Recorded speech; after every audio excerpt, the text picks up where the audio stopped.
Bandes, soluções de financiamento para o desenvolvimento em rede.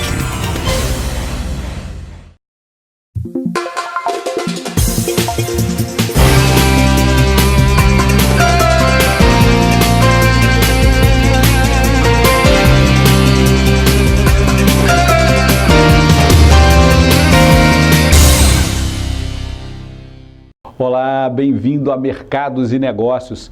Aqui nesse espaço a gente entrevistou a diretora da AECOS, Tânia Mara Vilela.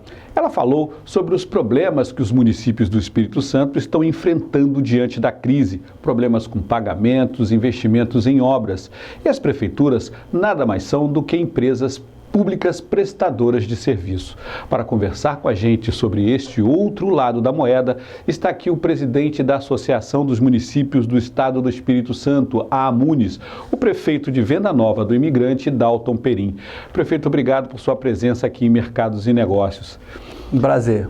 Prefeito, como é que está a real situação dos municípios do Espírito Santo nesse momento de crise? Na verdade, você citou aí um estudo da AECOS. Realmente os indicadores hoje nos mostram uma realidade muito ruim para os municípios, não só do Espírito Santo, mas de todo o Brasil. Nós temos hoje um cenário muito desfavorável para os municípios, que estão sobrecarregados com as suas responsabilidades no que se refere à prestação de serviço público, numa realidade totalmente inversa com relação a acesso à receita. Então hoje nós temos a maioria dos municípios do Espírito Santo e do Brasil, onde há um desequilíbrio entre receita e despesa e que tem causado um desconforto, uma ansiedade, uma angústia muito grande para os gestores desses municípios. O senhor veio de uma família de empresários, né, da área do comércio. O senhor sabe que para pagar as contas, primeiro tem que arrecadar, não tem milagre, né, como a dona de casa sabe. Se o marido não está desempregado, não tem como fazer compras. Como é que vocês conseguem administrar essa situação, sabendo que a população tem necessidade dos serviços que vocês prestam? Saúde, educação, não tem como a população abrir mão disso. Como é que vocês estão vendo isso no dia a dia, na ponta do lápis? Na verdade, o sentimento que nós estamos tendo, né, eu também sou diretor da Confederação Nacional dos Municípios, e que é uma concentração de receita muito grande na União. Nós temos o Pacto Federativo, que tem os três entes federados, que é a União, Estado e Municípios.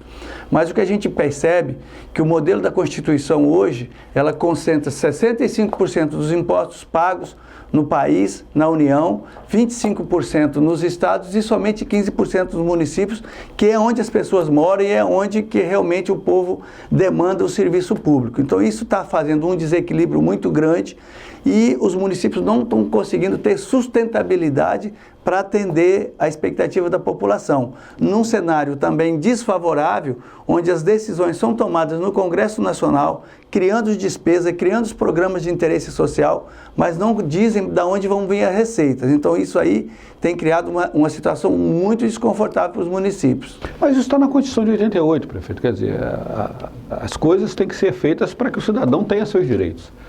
O grande problema é isso. Nós precisamos rever a Constituição, nós precisamos ter uma justiça mais efetiva e precisamos ter também a responsabilidade e a consciência da nossa responsabilidade como homem público. Nós precisamos entender que o nosso trabalho é para fazer o bem para a população e não para fazer o bem para interesse próprio, né? Enquanto a gente tiver as pessoas com essa consciência, com certeza a gente vai melhorar. Mas nós temos muita dificuldade, nós precisamos rever o Pacto Federativo, a redistribuição dos impostos pagos pela população, porque a população não aguenta mais pagar imposto e não vê resultado. Mas isso, quem tem poder para isso é o Congresso Nacional. Então a nossa Confederação Nacional dos Municípios está fazendo um esforço muito grande para que o Pacto Federativo seja repensado e realinhado e que possa dar mais oportunidades aos municípios ter mais autonomia e poder atender a expectativa da população. Prefeito, essa crise está sendo anunciada já há algum tempo. Alguns especialistas estão avisando, olha, apesar da presidente, apesar do partido que está no poder, da coligação do PT, PMDB e tal, estão no poder dizendo, não, o país vai bem em 2013, não, o país vai bem em 2014. Muitos economistas têm dito, olha, não está tão bem assim, cuidado com as contas públicas, as coisas estão complicadas, o país vai entrar num problema sério daqui a pouco. Por que os prefeitos não ouviram esses especialistas se eles sabiam e estavam vendo lá na ponta que a coisa não estava boa? Na verdade, isso é uma mistura de sonho com uma demanda quase que difícil de administrar, porque a população ela é insaciável quando você se refere a serviço público. Quanto mais você faz, mais a população quer. Ela, às vezes, ela dá um entendimento equivocado entre direito e privilégios, e, às vezes, pelo modelo também de eleitoral nosso do Brasil, onde você depende do voto, da aceitação popular, muitos administradores enveredam para essa postura do clientelismo e do populismo. Isso é um suicídio no Brasil e o resultado está por aí, né? Nós podemos perceber que já no final do governo Lula já existia essa expectativa de uma economia recessiva e o presidente veio para a televisão e quis insistir que era uma marolinha, né? E o reflexo que nós estamos vivendo é justamente isso, uma política que não teve a preocupação e a cautela, né, de alinhar as suas contas, e hoje toda a população brasileira sofre com isso. Quer dizer, teve prefeito que sabia que ia dar problema, mas mesmo assim insistiu no erro. Na verdade, às vezes também tem um pouco de sonho, né? Mas a gente tem que saber também, quem é da área privada e da economia e, como o senhor disse, do empresariado, sabe que o sistema capitalista, ele tem uma particularidade. Crises são normais e naturais. O seu comércio, a sua empresa, a sua indústria, ela tem altos e baixos. Então você tem que ter um planejamento para ter uma reserva, uma cautela, muitas vezes para sustentar uma crise que porventura você possa enfrentar. E no poder público, como a gestão é periódica, é 4 anos ou 8 anos no caso de reeleição, as pessoas não se planejam a longo prazo. E isso faz com que os municípios tenham essa instabilidade gerencial, justamente por uma falta de planejamento, uma política a longo prazo e muitas vezes uma política de cautela e uma política de prevenção. Vou pedir licença ao senhor para fazer um pequeno intervalo, depois a gente volta conversando sobre o futuro. O que vocês esperam para 2016, ok? A gente volta já já com Mercados e Negócios.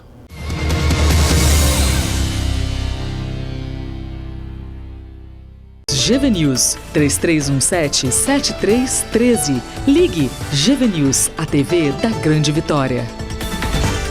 Em momentos de crise econômica, um financiamento pode ser a solução para quem quer seguir em frente e não ficar no meio do caminho, ainda mais em comunidades com vulnerabilidade social. Pensando nisso, o Bandes criou o programa Bandes Comunidades. Ele possibilita o desenvolvimento dos pequenos negócios de forma articulada, gera emprego e renda, promove o desenvolvimento sustentável e fortalece a economia criativa. Entre em contato com o Bandes, o Banco de Desenvolvimento do Espírito Santo.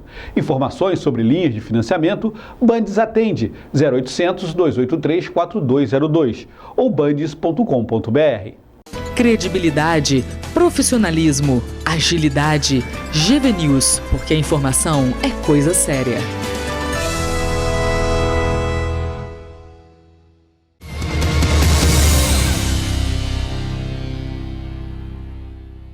Olá, estamos de volta com Mercados e Negócios, que hoje entrevista o presidente da Associação dos Municípios do Espírito Santo, o prefeito de Venda Nova do Imigrante, Dalton Perim. Prefeito, no primeiro bloco nós fizemos uma análise da situação. Está complicada, não tem perspectiva de melhoria. O senhor disse que o Pacto Federativo que está aí hoje desequilibra as contas. Tem gente que arrecada muito a federação, mas repassa pouco para os municípios, que tem que trabalhar e prestar serviço, né? Como se fosse uma empresa que tivesse várias filiais e a matriz ficasse com o dinheiro todo e deixar essas filiais se virando, mas elas têm que vender produto, produzir e entregar o dinheiro lá para cima, né? Então a situação está complicada, mas é a situação que está aí e o cidadão quer saber, quer dizer, como é que fica a minha situação para 2016, como é que fica daqui para frente. Vocês têm conversado, fizeram uma assembleia, fizeram manifestações reclamando da situação, pedindo apoio do governo. O governo do estado liberou uma verba de mais ou menos 86 milhões, né, para os municípios, para dar um refresco, digamos assim, para esse final de ano, mas a coisa não está boa. Como é que vocês estão, a perspectiva, como é que estão vendo a situação para o ano que vem, que a gente não fala muito de política, mas é um ano eleitoral, como o senhor disse, político precisa de voto. Na verdade, quem está com perspectiva de participar da eleição eleitoral, do ano eleitoral, o ano que vem, e gostaria de ter uma aceitação popular, ele vai sofrer um desafio muito grande, porque o cenário hoje é de bastante dificuldade, e como nós dissemos, a dificuldade não está só nos municípios, mas também nos estados. Se a gente for observar, existem vários estados do Brasil hoje que nem salário de funcionário estão pagando, né? Nós temos alguns casos aí que vocês devem estar acompanhando. Então, a nossa expectativa hoje é que haja realmente uma desconcentração do governo federal, e esse é o apelo que nós estamos fazendo. Você me perguntou em solução. A solução é o governo federal entender que ele tem que enxugar a máquina dele, diminuir o custo para que sobre mais dinheiro para os municípios. E, num contraponto, nós precisamos também que a população ela se sensibilize com essa situação e ela se sinta um ator de responsabilidade compartilhada. Porque quanto menos a população demandar o serviço público, mais o prefeito consegue se organizar. Quanto menos lixo a população jogar na rua, menos a prefeitura gasta com lixo, né? Quanto menos despesa nas escolas que as prefeituras tiverem, que às vezes a educação dos filhos, de não depredar a escola, não depredar telefone, essas coisas, a prefeitura vai ter menos despesa com isso e vai ter, às vezes, poder priorizar a questão da educação e da saúde. Então é um momento de a gente se unir, todo o Brasil, todos os brasileiros, não só os homens públicos, para fazer uma reflexão e de mãos dadas a gente ter esse sentimento de responsabilidade compartilhada e cada um fazer a sua parte, como a história da história do beija-flor, né? Cada um jogar uma gotinha dentro do copo, nós vamos encher o copo. Essa é a nossa expectativa. Quer dizer, está mais no âmbito do desejo, né? da vontade, né? Do envolvimento. Do envolvimento. Porque, prefeito, a situação é exatamente oposta, né? Nesse momento. Quando o cidadão se sente ameaçado de perder o emprego, ele tira o filho da escola particular e bota na escola pública.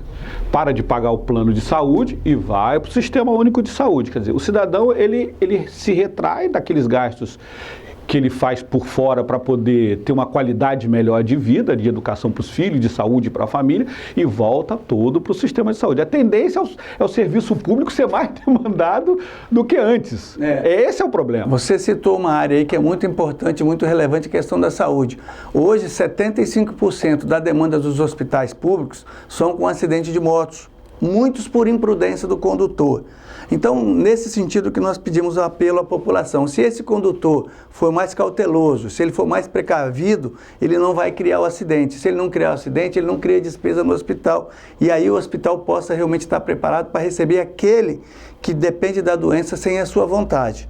Então, essa é a reflexão que nós queremos fazer, que a gente pare de provocar e criar demanda quando a gente pode dar a nossa contribuição. A gente sabe que isso não é fácil. Nós estamos vendo por aí uma proposta do CPMF, que é a história do beija-flor. Cada um vai pagar um pouquinho para pagar a conta, porque senão o país quebra. A gente não está vendo outra alternativa. Então, é nesse momento que a população tem que fazer a reflexão. Ele, às vezes, não pode fazer uma provocação da demanda do serviço público, porque ele paga imposto. Ele paga o imposto para ter o direito mais na hora que ele precisar. A partir do momento que ele também for cauteloso. Por exemplo, nós estamos lançando agora no Estado um programa Vida Saudável, que é um programa de prevenção à saúde. Porque a saúde não é tratar de doença, a saúde é tratar do seu corpo, da sua necessidade física, para que você não fique doente. Então essa é a proposta, evitar a doença e não ter que depois ter uma estrutura que às vezes muito mais cara para combater a doença. É mais fácil fazer a prevenção e promover a saúde. Quer dizer, prefeito, a situação ficou da seguinte maneira, né? Depois dessa conversa toda ficou da seguinte maneira. Senhor cidadãos, o senhor vai ter que carregar esse piano. Com certeza, não tem nenhuma dúvida, porque isso vai acabar caindo nas costas da população. Quer dizer, o cidadão hoje, ele tem que ajudar a manter essa empresa. Quer dizer, se ele quer saúde, ele tem que evitar de procurar criar problema para ir para o hospital. Se ele quer educação, ele tem que educar o filho em casa para não depredar a escola. Quer dizer, o cidadão volta a ser o responsável, como sempre foi, por tudo nesse país. Na verdade, a minha sugestão é que haja mais um envolvimento popular, né? Muitas vezes a gente cobra as coisas, mas no âmbito, por exemplo, dos municípios.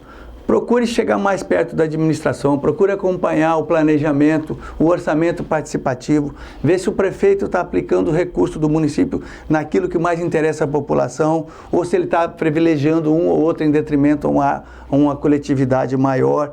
Esse que eu acho que é o verdadeiro papel da cidadania. Nós temos que praticar a cidadania, fiscalizar a aplicação do recurso público e que ele possa ser aplicado com a coletividade maior e não muitas vezes atendendo ao interesse de um ou de outro em detrimento à população, à impessoalidade. Isso talvez seria um apelo e uma contribuição muito grande que a população poderia dar. Porque pagar mais imposto ninguém aguenta, né? Vocês têm conversado isso entre vocês, quer dizer, entre os prefeitos, quer dizer, chamar a população para fiscalizar e tal, é coisa normal. Agora os prefeitos, lá na associação, vocês têm puxado a orelha dos prefeitos, tem, olha gente, vamos, o dinheiro, o cobertor está curto, vamos cobrir o que tem que cobrir primeiro.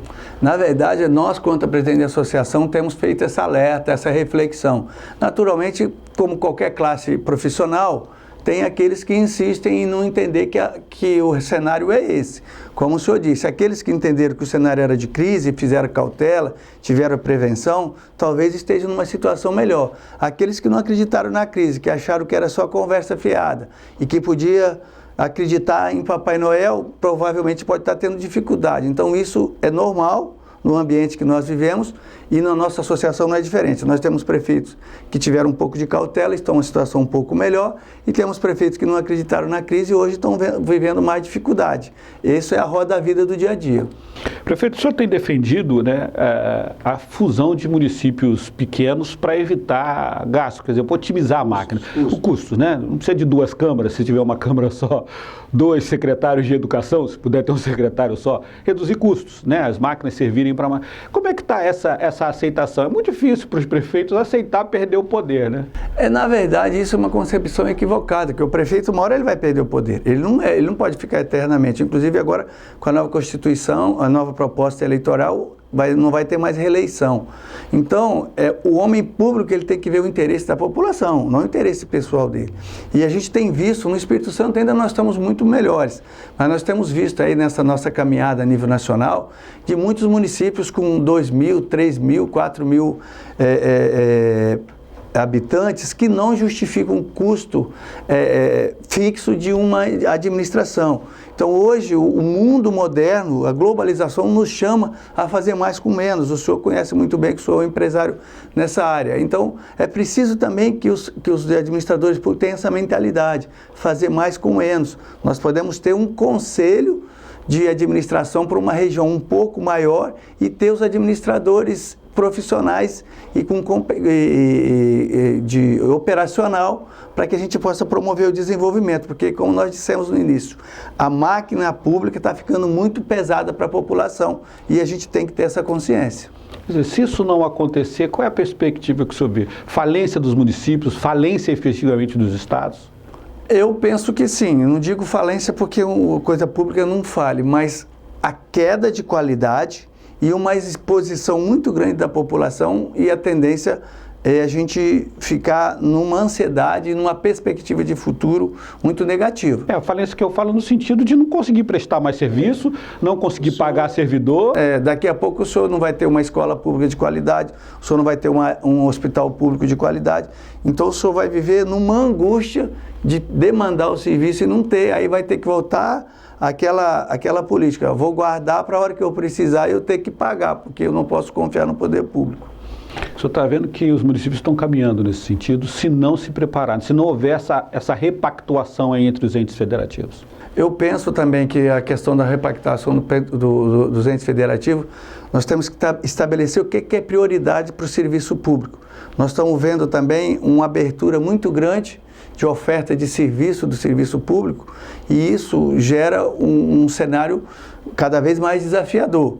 Eu penso que nós precisaríamos ter uma Constituição onde ela priorizasse saúde, educação e segurança. E o desenvolvimento econômico, a gente estimulasse a iniciativa privada. Eu penso que é o modelo mais adequado para o nosso país se desenvolver sobre todos os aspectos. Quer dizer, a especialização das prefeituras. Nós somos especialistas nesses serviços e o que não for isso a gente deixa... O que for interesse econômico, o que for demandar criar emprego, criar oportunidade de trabalho, haja uma política de estímulo a que a iniciativa privada possa se organizar e oferecer isso para a população. Prefeito, eu queria agradecer a sua participação aqui no Mercados e Negócios, as explicações, essa conversa mesmo sobre a situação dos municípios. Está difícil, pode ficar pior para quem não se preparar, mas a população tem que participar, quer dizer, ela vai ser cobrada de uma maneira ou de outra, né? Ou sendo cobrada por não ter o serviço pelo qual já pagou, né? Ou pagar mais por um serviço pelo qual já pagou antes, né? Na verdade, você definiu muito bem. Independente do que acontecer, a população que ou vai sofrer ou vai ficar feliz. Então a gente precisa ter essa consciência. Ninguém vai conseguir se livrar disso. Mas a gente fica muito feliz de ter essa oportunidade aqui nesse meio de comunicação.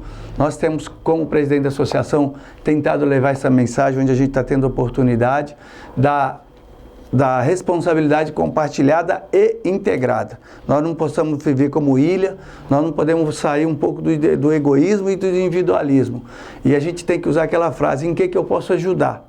Se todo mundo criar esse conceito, em que eu posso ajudar, em que eu posso ajudar? Se eu posso ajudar um senhor idoso a atravessar a rua, se eu posso ajudar a não depredar o serviço público, se eu posso ajudar não jogando lixo na rua, se eu posso ajudar como homem público, ajudando a gerenciar o dinheiro público de forma honesta e responsável, quando a gente tiver um conceito de que nós nos ajudando, nós vamos promover a nossa qualidade de vida, eu tenho certeza que nós vamos conseguir nosso objetivo. Obrigado pela oportunidade. Feito mais uma vez, obrigado.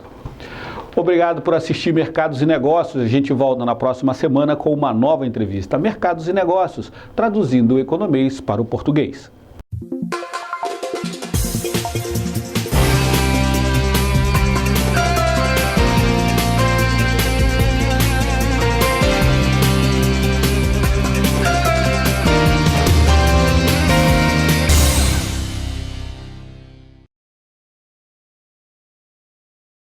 Bandes, soluções de financiamento para o desenvolvimento em rede.